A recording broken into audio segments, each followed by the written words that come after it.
Good morning, everyone. This is Dr. C. Welcome to my weekly message. Something interesting is in the water this week. I thought I would share. Three different students in my office hours have brought this up this week. And it sounds really simple, and perhaps it is if we follow it. The idea is reading directions. I know many of us tend to gloss over a lot of things. The term is pencil whipping. When you have the ability to see a new contract and a new employee handbook, a new insurance document, whatever, we don't spend the time, at least very few people I know who do, will spend the time to read everything word for word. But when you are in school and you are looking at assignments, particularly weekly assignments, and you get here are the writing assignments, that becomes a foundation for you creating your introduction. And we faculty are here to be able to confirm, do you know what you're being asked to do? Because if you don't get it right in the first paragraph with your introduction, the rest of the paper is not going to go according to what we expect to find. It becomes more important at the master capstone and the doctoral level when you have rubrics. The point is you need to read the rubric. And here's the strategy I recommend. Read the rubric, go back to that section, do what you need to do, read the rubric again.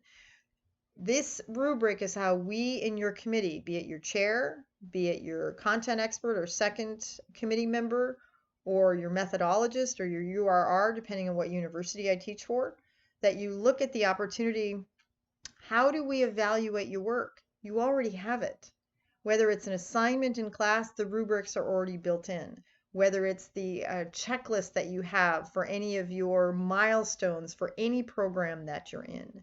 I want you to take a really deep dive because many of you are asking questions quite candidly that you should already know. This should not be any type of secret in how your work is being evaluated or the tools we use to evaluate it as either faculty or committee. For example, you have access to Turnitin. This is something that you can submit as a draft to see the same tools we faculty already use so that we don't have to have that conversation. If you use the draft, you can submit it, review it, correct it before your faculty ever sees it. Then that genie never comes out of the bottle because you've already corrected any information. The same thing is with your writing of your assignments. When you use things such as spell check and grammar check, you have to set up grammar check in your computer. If you don't know that, it comes pre-populated for spell check only. You've got to ask the grammar piece. Quick video on YouTube will fix that for you. If you use Grammarly, I have found a couple of years ago the audio tool on Word. You can have your papers read to you. I am not a visual, or I'm not an auditory learner. I'm a visual learner, an experiential learner.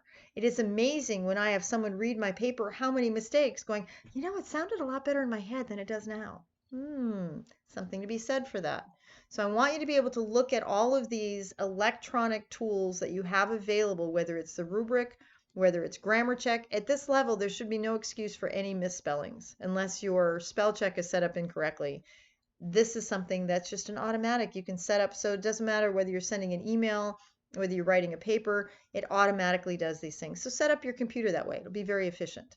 And then when you're going through any of your assignments, your PowerPoints, your doctoral level capstones, master's level capstones, whatever it is, please review some of these tools because they're very quick, they're very efficient, and most of the time they're free. So here's the point, and I'll give you a quick story and I'll let you go, but it is I once lost a $100,000 deal because of a misspelling. Their point was, as a publisher, if I could not spell my work correctly, why would they trust me if I couldn't even send out the marketing documents to them correctly? It's a very important. Details matter. And I've always said this for you, success in the details. Small things are what employers are looking for. You can do the small things, they'll be more inclined to give you opportunities to do the bigger things. So dot the I's, cross the T's, but make sure you read the instructions, read the writing assignments, read all of the implications in the writing center about things that are implied with your assignment, such as including evidence, such as including resources, APA format, etc., etc. So the more you read, it's really easy, know before you go. You have the same tools that I do. Those who use the tools tend to get higher grades. You need to learn about the tools, go to your writing center, go to YouTube, call me during my office hours. I'm here and I'm happy to help. Dr. C, good to see you. See you around the quad. Bye-bye.